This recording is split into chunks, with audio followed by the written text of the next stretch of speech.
এই জায়গাটি মদিনার মসজিদে নববী থেকে ২.৫ কিলোমিটার দূরত্বে উহুদের যাবার রাস্তার পাশেই অবস্থিত। প্রিয় নবী রাসূল করিম সাল্লাল্লাহু আলাইহি ওয়াসাল্লাম মদিনা শরীফ থেকে যখন এখানে পৌঁছলেন তখন আসরের নামাজের সময় হয়েছে মাত্র। সেনা চৌকি স্থাপন করেই এই মসজিদে প্রিয় নবী রাসূল করিম সাল্লাল্লাহু আলাইহি ওয়াসাল্লাম তার নূরানি দেহে পরিহিত যুদ্ধ পোশাক খুলে ফেলেন। যুদ্ধ পোশাককে আরবি ভাষায় দার বলা হয়ে থাকে। প্রিয় নবী রাসূল করিম সাল্লাল্লাহু আলাইহি ওয়াসাল্লাম এই মসজিদে যুদ্ধ পোশাক খুলেছেন বলেই এই মসজিদকে মসজিদুদ্দার বলা হয়ে থাকে। অবশ্য এই মসজিদের আরও নামও আছে। কেউ কেউ এই মসজিদকে মসজিদে ওদোয়া বলেছেন। ওদোয়া মানে রাস্তার পাশ। এই মসজিদ রাস্তার পাশে অবস্থিত বলেই এটাকে মসজিদে ওদোয়া বলা হয়। কেউ কেউ এই মসজিদের নাম উল্লেখ করেছেন মসজিদুশ শাইখাইন। আরবি ভাষায় শাইখাইন মানে বিশেষ ধরনের দুইটি দুর্গ। এই মসজিদের পাশেই বিশেষ ধরনের দুইটি দুর্গ ছিল বলেই এটাকে মসজিদুশ শাইখান বলে অভিহিত করা হয়। কারো কারো মতে এই মসজিদকে মসজিদে বাদায়েও বলা হয়।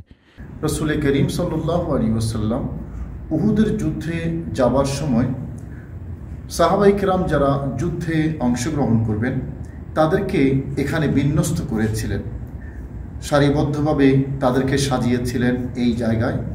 এবং রাসূল করিম সাল্লাল্লাহু আলাইহি ওয়াসাল্লাম যেমনটি ঐতিহাসিকগণ লিখেছেন এখানে এক রাত যাপন করেছিলেন।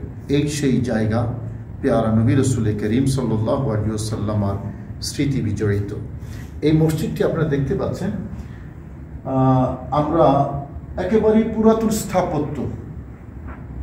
এখানে এই যে কালো যে পাথরগুলো আছে এগুলো দেখলেই বোঝা যায় খুব সমসাময়িক বা নিকট অতীতের কোনো স্থাপত্য নয়, অনেক দূর অতীতের স্থাপত্য। এবং যেমনটি আমরা ইতিহাস থেকে জানি হযরত উমর বিন আব্দুল আজিজ রহমতুল্লাহ আলাইহি প্রথম এই মসজিদটি নির্মাণ করেছিলেন রাসূল করিম সাল্লাল্লাহু আলাইহি ওয়াসাল্লামের স্মৃতি সংরক্ষণ করার জন্য।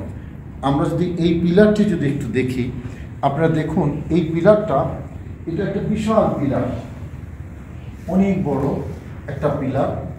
সেই প্রাচীন যুগে স্থাপত্যগুলো যেরকম হতো অনেক বড় একটা পিলার। এবং উপরের যে অংশটা আপনারা দেখতে পাচ্ছেন কিছু কাঠের কারুকাজ আছে, কাঠের কারুকাজ আছে উপরে সুন্দর করে মসৃণ করে কাঠের কারুকাজ। এবং আরব দেশের মসজিদগুলো যেমনটি হয় লাইটিং করা থাকে, ঝাড়বাতি থাকে, সুন্দর করে সাজানো, আসলেই মনোমুগ্ধকর একটা পরিবেশ এই মসজিদে। প্রিয় দর্শক, রাসূল করিম সাল্লাল্লাহু আলাইহি ওয়াসাল্লাম এই মসজিদে এসে যুদ্ধ পোশাক খুলে ফেলার পর হযরত জিবরাইল আলাইহিস সালাম বিশেষ বার্তা নিয়ে রাসূল করিম সাল্লাল্লাহু আলাইহি ওয়াসাল্লামের দরবারে হাজির হন। পেয়ারা নবী রাসূল করিম সাল্লাল্লাহু আলাইহি ওয়াসাল্লাম এখানে সেদিনের আসর, মাগরিব ও এশার নামাজ আদায় করে এখানেই রাত যাপন করেন এবং অধিকাংশ ওলামায়ে কেরামের মত অনুসারে এখানেই ফজরের নামাজ আদায় করেন। পরদিন শনিবার সকালে এখান থেকে ঐতিহাসিক যুদ্ধের জন্য উহুদের ময়দানে উপস্থিত হন এবং দুপুর পর্যন্ত যুদ্ধ অব্যাহত থাকে। প্রিয় দর্শক, দ্বিতীয় যে কারণে এই মসজিদ ইতিহাসের অংশ তা হল ৫ম হিজরিতে শাওয়াল মাসে খন্দকের যুদ্ধ সংঘটিত হওয়ার সময় অভিজ্ঞ সাহাবী হজরত সালমান ফারসি রাদিয়াল্লাহু তাআলা আনহুর পরামর্শে রাসূল করিম সাল্লাল্লাহু আলাইহি ওয়াসাল্লাম মদিনা মুনাওয়ারাকে নিরাপদ রাখার জন্য পরিখা খনন করার সিদ্ধান্ত গ্রহণ করেন। তখন এই মসজিদের জায়গা থেকেই মূলত পরিখা খনন শুরু হয়। সে কারণেও এই মসজিদটি একটি ঐতিহাসিক স্থাপনা হিসেবে বিবেচিত।